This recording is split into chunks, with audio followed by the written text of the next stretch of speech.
Magandang araw po sa inyo.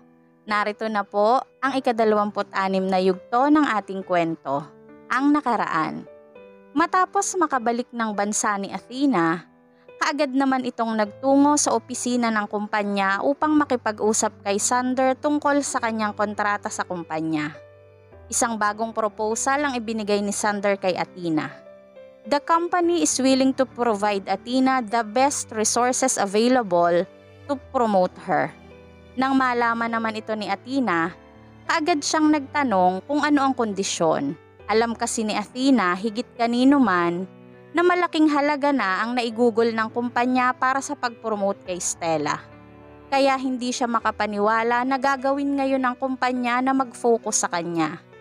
Idinagdag pa ni Sander na magtatalaga muli ang kumpanya ng bagong agent para sa kanya. Subalit hindi naman sinabi ni Sander kung sino ang magiging bagong agent ni Athena.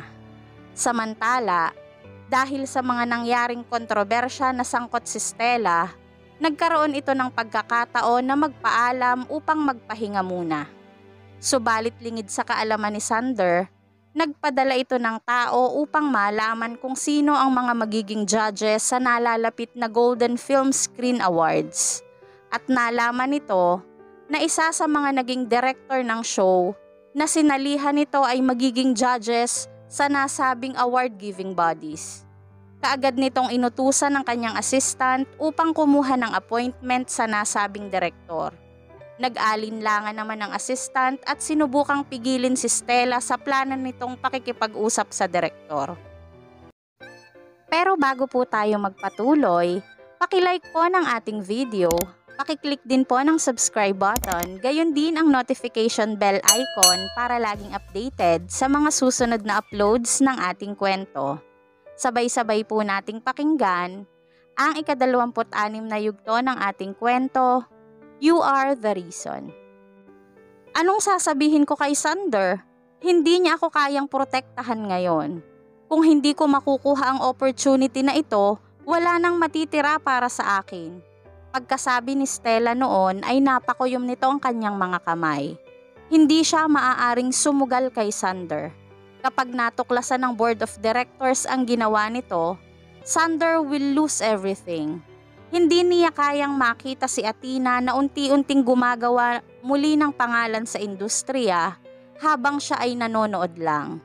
Kailangang may gawin siya. Wala nang iba pang nagawa ang assistant ni Stella kundi sumunod sa inuutos nito. Kaagad nitong kinontak ang nasabing direktor at nag-appoint ng meeting dito para kay Stella. Agad naman itong sumagot, subalit meron itong kondisyon. Nais nitong sumama si Stella sa kanya sa isang overseas trip. It was a 2 days and 1 night trip. Agad na pinaalalahanan ng assistant si Stella. Wala siyang magandang intensyon para sa'yo. Sinagot naman ito ni Stella. Sabihin mo sa kanyang darating ako sa airport on time.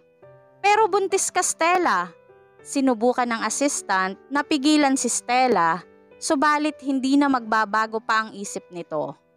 Pagkasabi niyon ay nagbuntong hininga ito. Sa nakikitang determinasyon ni Stella, nagpa siya ang assistant. Pasikreto kitang susundan. Baka kung anong mangyari sa'yo. Ang lahat ng iyon ay pinlano ni Stella. Walang kaalam-alam si Sander sa masamang binabalak nito. Ni hindi naisip ni Sander na magagawa ni Stella ang ganitong bagay. Siguro ay ito na ang karma ni Sander sa lahat ng ginawa ng mga ito kay Athena. Nang araw na makikipagkita si Stella sa nasabing direktor, iyon din ang araw ng pagdating sa bansa ni George. Agad na kinumusta ni George kay Sander ang lagay ng kumpanya nang magkita ang mga ito. Isa-isa namang sinagot ni Sander ang mga tanong ni George. Hindi ko inaasahan ang mabilis na pag-angat ng pangalan ni Athena sa industriya. Saan siya nakatira ngayon?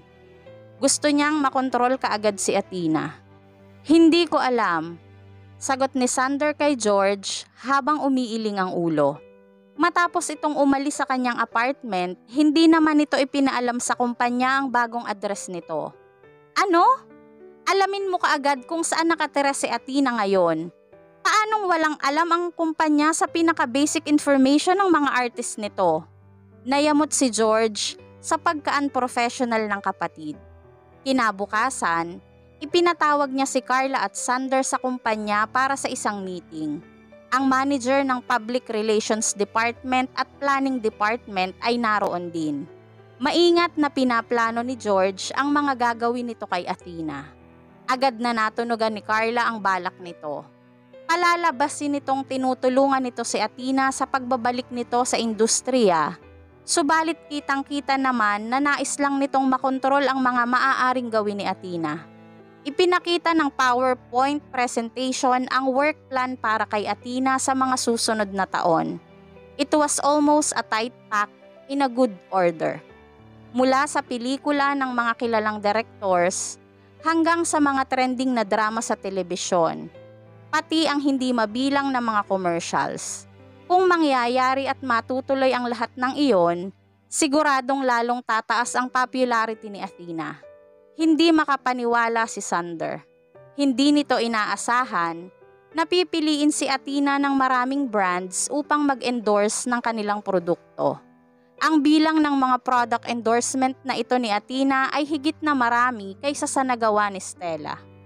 Matamang nakinig si Carla sa mga sinasabi ni George, subalit hindi ito umimik ng kahit ano. Nung nakaraang isang linggo ay nakatanggap si George ng mga imbitasyon mula sa 3 entertainment companies. Ang mga kumpanyang ito ay higit na mas maayos kaysa Global Entertainment, subalit tinanggihan niya ito. Naisip niya, sa oras na umalis na si Athena sa kumpanya nila, maaari niya namang muling i-consider ang alok ng mga kumpanyang iyon. Malaki ang tiwala kung si Athena ang magiging pinakakilalang aktres sa bansa, subalit dapat na siya ay mapasailalim ng aking pangangalaga.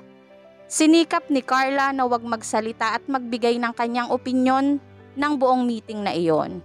Nang matapos iyon, she received her last task. Sa gabing iyon, kailangan niyang masiguro na a-attend si Athena sa inihandang celebration party ng kumpanya sa ganap na 7 o'clock in the evening. Subalit sa palagay niya, ito'y selebrasyon para kay George bilang siyang bagong agent ni Athena. Kailangan niyang agad na masabihan si Athena tungkol sa mga napag-usapan nila sa meeting. Talagang pinaghandaan ito ni George. Sa palagay ko, siya talaga ang magiging bago mong agent. Sigurado iyon. Agad na sagot naman ni Athena kay Carla. At hinagip ang kamay nito. Siguradong naging mahirap para sa iyo ang magtrabaho sa akin ng mga nagdaang araw. Napailing si Carla at saka tumingin kay Athena. Hindi ganon. Napakarami kong natutunan sa iyo. Kahit hindi na ako ang agent mo, patuloy pa rin kitang babantayan at susubaybayan hanggang sa maging isa ka ng kilalang movie star. Alam ni Carla, nasa kasalukuyang status ng career ni Athena, kailangan din ito ng mas magaling na agent at ang magagawa na lang niya para kay Athena ngayon ay ang alalayan ito. Maraming salamat sa iyo, Carla. I wish you all the best in the future. Pagkasabi noon, ay mahigpit na niyakap ni Athena si Carla. Natutuwa si Carla dahil hindi siya naniwala sa mga sinabi ni Stella at mas pinili niyang pumanig kay Athena. Kontento na siya na naging saksi siya at naging bahagi sa muling pagsisimula ng karir ni Athena. Hindi na nabigla pa si Athena nang malaman niya ang balitang iyon. Sa halip, ay lumabas siya kasama ni Joaquin at in-enjoy niya ang dinner date nila nito. At doon niya ikinuwento kay Joaquin ang tungkol sa nangyari sa meeting ng kumpanya. Do you have a plan? Agad na tanong ni Joaquin kay Athena. Well, hindi ko sila hahayaang gawin ang gusto nila. I would love to see if she would have the chance to be my agent. Nakangiti namang sagot ni Athena dito. Okay, let's do it. He stared at Athena with affection. Alam niyang matapang si Athena at kayang-kaya nitong harapin ang kahit na sino, and of course, he was proud of her. Subalit hindi niya maaaring ipaubaya kay Athena ang lahat. Nang gabing iyon, dumating si Athena on time sa hotel kung saan gaganapin ang nasabing party. Wala halos mga malalaking stars na imbitado sa parting iyon. Kahit pa nga sinabing para kay Athena ang selebrasyon na iyon, ang totoong dahilan ng parting iyon ay upang i-introduce si Georgina Lopez. Over lang si Athena. Nang magsimula na ang party, Athena acted gracefully and poised. Napansin niya si Sander sa party, subalit mas pinili niyang huwag itong pansinin at nagpatuloy na lamang siyang makipagkwentuhan sa mga taong naroon. Nais ni George na i-announce na siya ang magiging bagong agent ni Athena ng gabing iyon upang hindi na ito makapalagpa. Subalit alam na ni Athena ang tungkol dito kaya naghanda siya ng isang sorpresa para kay George sa lounge. Siguro ay nakita na iyon ni George ng mga oras na iyon. Wala namang kaalam-alam si Sander tungkol sa plano ni Athena. Tumingin muna ito sa kanyang relo at saka dire-diretsyong nagtungo sa gitna ng stage. Ladies and gentlemen, maraming salamat po sa inyong pagpunta ngayong gabi. In fact, I have something special to announce tonight.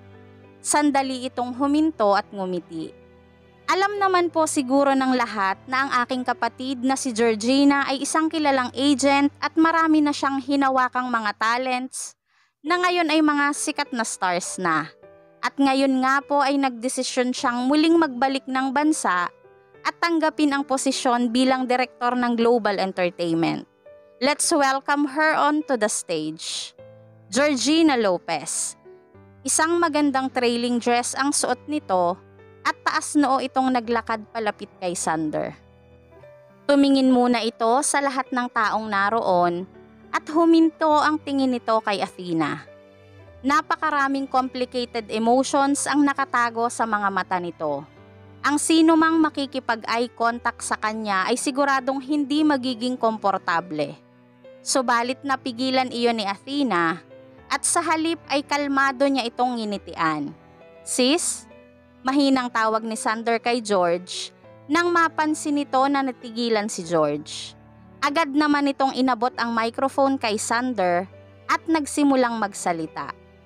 Ako po ay muling nagbabalik sa Global Entertainment Company at umaasa po ako na ang aming kumpanya ay magkaroon ng opportunity na makatrabaho ang lahat na nandito ngayon.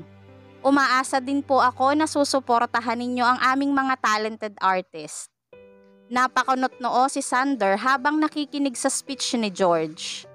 Iba iyon sa kanilang napagplanuhan. Matapos nitong magpaalam sa stage, agad na sinundan ito ni Sander at tinanong, "What happened to you?" Tinakot ako ni Athena. Agad nitong kinuha ang cellphone nito at ipinakita kay Sander ang ilang pictures. This was sent to my lounge. Matapos ko itong buksan, nakita ko na may ilang top entertainment companies na gustong mag-sign si Athena sa kanila bilang artist. Sigurado ka bang hindi fake ang mga iyon? Muling tanong ni Sander. Nahihirapan itong paniwalaan na may ganoong kakayahan si Athena upang gawin yon. Binasa kong mabuti ang mga iyon.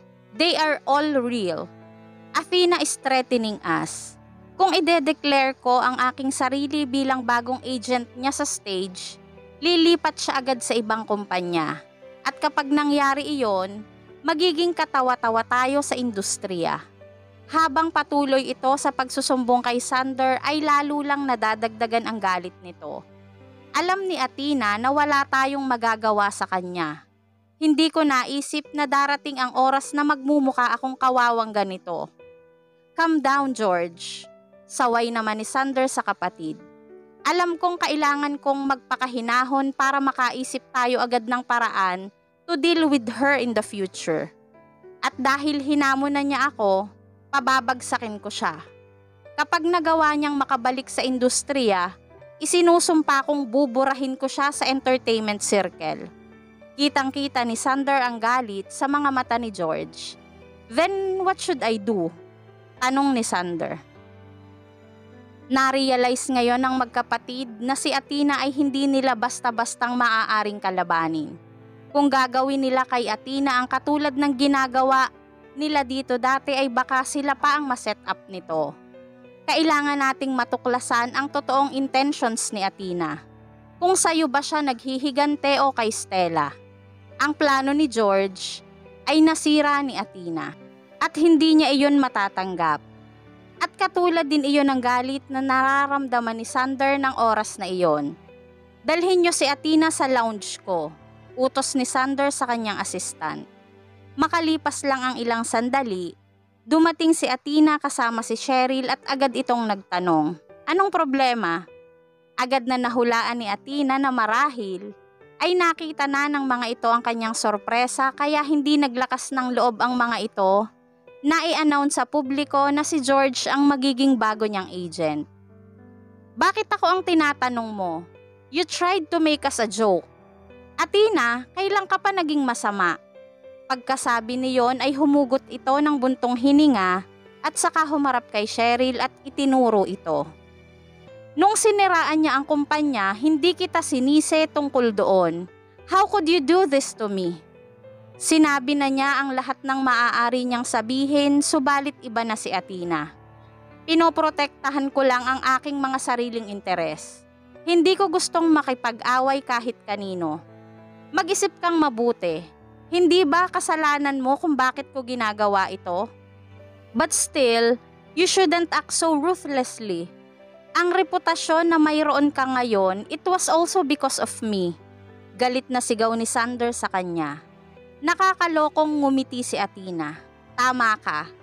Ang lahat ng ito ay dahil mo. Naging ganito ako ngayon kung ano ako dahil sa'yo. Dahil sa panloloko at pagpapahirap ni Sander sa buhay niya, nakahanap ng paraan si Athena para muling bumangon at muling mabawi ang sarili. Ayoko nang makipagtalo pa sa'yo.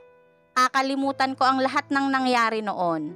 Sa mga darating na araw, kailangan mong sundin ang mga arrangements ng kumpanya at hindi ako makikialam sa mga gusto mong gawin." Pero huminto saglit si Sander. Tungkol kay Carla, kailangan na siyang palitan. Hindi hahayaan ni Sander na makialam si Athena sa mga plano nila. "Carla doesn't have to be my agent, pero hayaan mo siyang makaalis sa kumpanya ng maayos at safe." Agad namang sagot ni Athena sa sinabi ni Sander. "Okay, I agree." Pagkasabi niyon ay muling sumulyap si Sander kay Athena. "Talagang nagbago ka na. Naging masamang tao ka na." "Masamang tao?" Napatawa si Athena. Pagkasabi noon, kailangan mong bantayan ang mga tao sa paligid mo. "How could I compete with your sister and Stella?" And speaking of Stella, hindi ko yata siya nakita ngayon sa event. Paano siya nakatiis na hindi magpunta dito ngayon? Isa itong magandang opportunity to promote herself. Kababalik lang ni Stella ng bansa at nagpapahinga pa siya from jet lag. Agad namang sagot ni Sander at tiningnan si Athena. "Hindi mo ako kailangang tingnan ng ganyan. I don't plan on doing anything to her. Naisip ko lang, malapit na ang opening ceremony ng Golden Film Screen Awards." Pagkasabi noon ay tumayo na ito sa sofa at saka muling nagpatuloy na magsalita. "Sa palagay mo, sa sobrang kagustuhan niyang manalo, makakaya-kaya niyang gumawa ng mga hindi inaasahang bagay? Anong ibig mong sabihin? Si Stella ay simple at inosente kumpara sa'yo. Mabuti pang tumigil ka na ng pagsasabi ng mga walang kwentang bagay. Wala akong pakialam kahit talent ka pa ng kumpanya. Pwede kitang idemanda." "Naisip ko lang naman na tanungin ka." Mahinahong sagot dito ni Athena at saka umalis na kasama si Cheryl. May mga salitang hindi na dapat pa niyang sabihin kay Sander. Nang makaalis si Athena, hindi mapakalma ni Sander ang sarili. Hindi niya lubos na maisip na magagawa ni Athena ito sa kanya. Parang hindi na niya kilala si Athena. Lagi niyang iniisip na ginagawa ito ni Athena kay Stella dahil niya, subalit mukhang wala na itong nararamdamang kahit ano para sa kanya ngayon. Naririnig ngayon ni Sander sa tenga niya ang mga salita ni George. Hindi ka na mahal ni Athena. Gusto kanyang sirain at kung hindi mo siya pipigilan, sisirain din niya ang kumpanya. Hindi niya hahayaang mangyari iyon at para mapigilan niya iyon, kailangang magsakripisyo ni Athena. Bulong ni Sander sa kanyang sarili. Kasabay ng event na iyon, Lumipad si Stella sa ibang bansa upang makipagkita sa nasabing direktor na isa sa magiging judge sa nalalapit na award-giving body. Dumiretso ito sa isang 5-star hotel nang makalapag ang flight na sinakyan nito. She was wearing a long red dress and a pair of sunglasses. She pushed the doors wide open and walked in. Nang makapasok siya sa silid na iyon, agad siyang sinalubong ng direktor at agad nitong ikinulong si Stella sa mga bisig nito. He couldn't wait to throw himself at her, and his ill-mannered hands were already roaming around her body. Matagal na akong naghihintay sa'yo, bulong nito kay Stella. Wait a minute, I want to take a shower first. Bahagya niyang itinulak palayo ang direktor at saka pumasok ng banyo. The man whistled outside the door, waiting for her to come out. Tiningnan ni Stella ang sarili sa salamin. Kaya mo ito. Kailangan mo itong gawin para matalo si Athena. After all, she's still carrying Sander's child at wala siyang balak na i-give up ang identity niya bilang fiancé ni Sander. Lumabas siya ng banyo at dahan-dahang lumakad palapit sa direktor. Hindi na siya maaari pang umuro ngayon. Matapos ang 3 oras, muling nagbihis si Stella ng kanyang damit. The man didn't seem to be satisfied and held her back. Sobrang late na ngayon, bukas na ng umaga tayo bumalik. Magstay ka na muna dito sa akin. Bulong kay Stella ng direktor. He was really greedy. Nakaramdam si Stella ng pagkasuklam dito. Pero hindi niya yon ipinahalata sa direktor. Marahan niya itong itinulak palayo. Kapag nakita sa airport na magkasama tayo, paghihinalaan kaagad tayo ng mga tao. Hindi ka pa ba satisfied? Tanong ni Stella dito habang pinapaikot nito ang kanyang mga daliri sa dibdib nito. Sa sandaling magawa mong papanalunin ako, sa palagay mo ba hindi ito magkakaroon ng second time?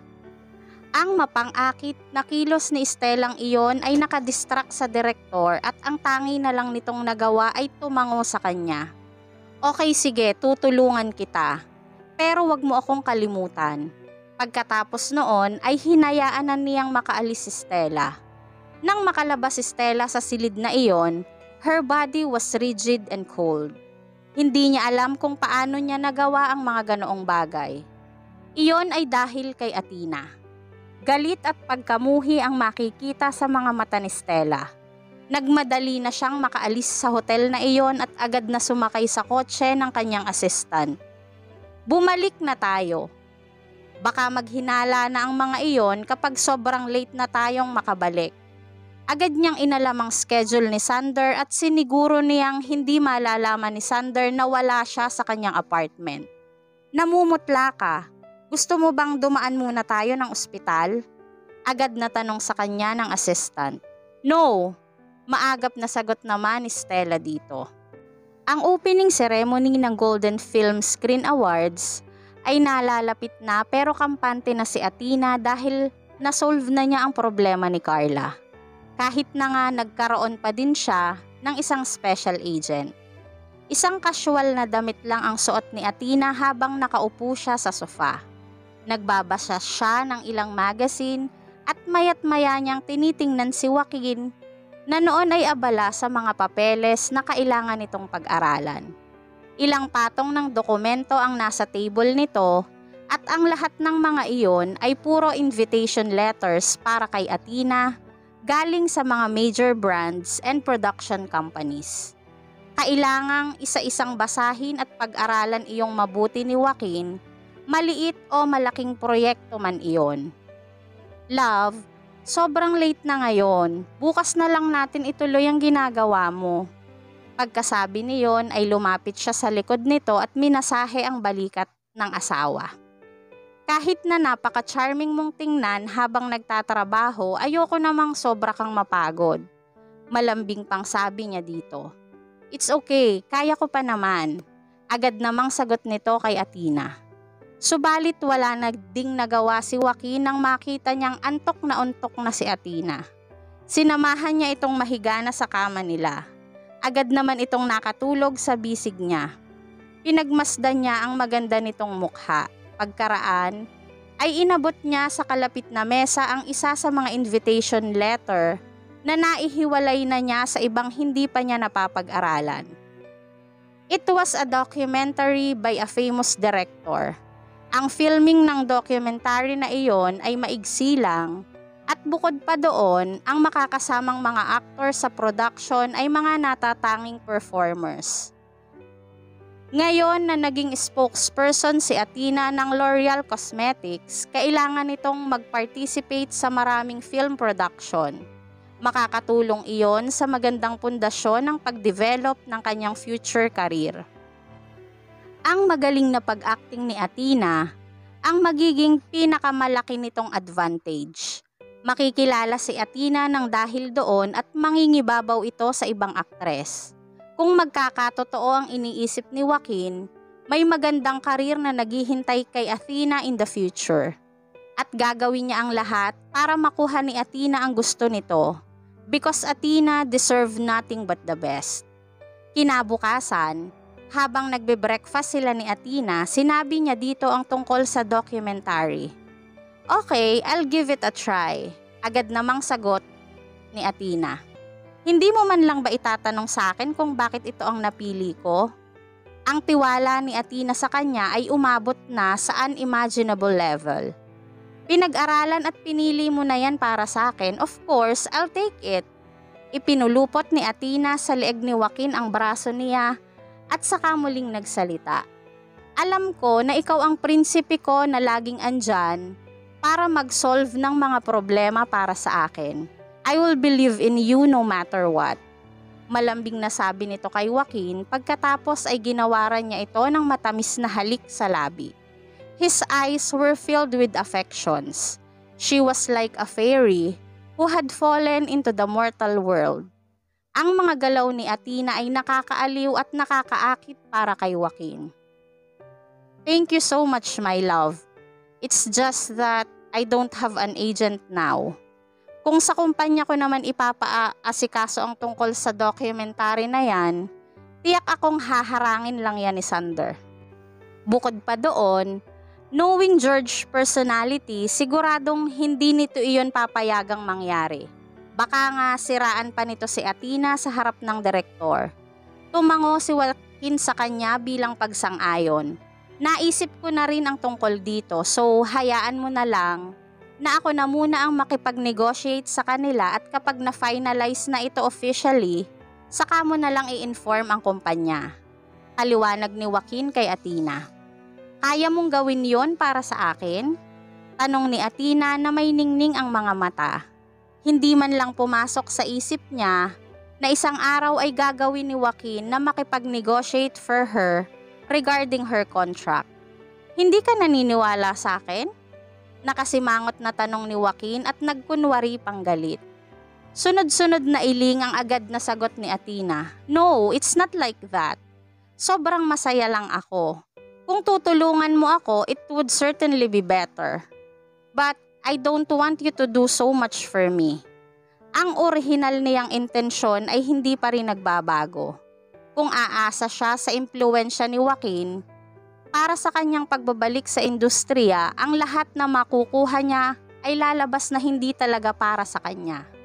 Nais niyang maging sikat, kilala at nirerespetong aktres na hindi katulad ni Stella. Alam ko kung ano ang gusto mo. Agad namang sagot ni Joaquin sa kanyang sinabi. Hindi ko i-reveal ang aking identity. Hayaan mong gawin ko ito para sa'yo and be your special agent. Nakangiti pang dagdag ni Joaquin. His sincerity touched Athena. Agad na niyakap ito ni Athena ng mahigpit. I must save the country in my last life to get to marry you. No, isang blessing sa akin na pakasalan ka. Kung ma-approve ka dito, I'm ready to do it again. Muling sabi ni Joaquin na hindi inaalis ang tingin kay Athena. Every decision he made was thoughtful and he respected her. At para kay Athena, that was the most touching part. Walang anumang rason si Athena para tumanggi sa gusto ni Joaquin. After all, he was her husband. Kung hindi nito ire-reveal sa direktor ang identity nito, wala siyang anumang kinalaman sa San Miguel Media Entertainment. Gusto lang talaga nitong tulungan siya. Okay, then I'll wait for your good news, my special agent. Pagkasabi noon ay humilig siya sa dibdib ni Joaquin. Hindi na niya maitago ang affection sa kanyang mga mata. Ano kaya ang susunod na mangyayari sa tagpong ating iniwan? Ano kaya ang kahihinatnan ng mga actions na ginawa ni Stella? Malaman kaya ni Sander ang tungkol doon? Maging matagumpay kaya ang pakikipag-negotiate ni Joaquin bilang special agent ni Athena? Sana po ay samahan ninyo akong muli sa susunod na yugto ng ating kapanapanabik na kwento. At bago po ako tuluyang magpaalam, nais ko pong mag-iwan ng aking quote of the day. Sometimes, the bad things that happened in our lives put us directly on the path to the best things that will ever happen to us. Maraming salamat po sa pakikinig. Keep safe everyone, and God bless.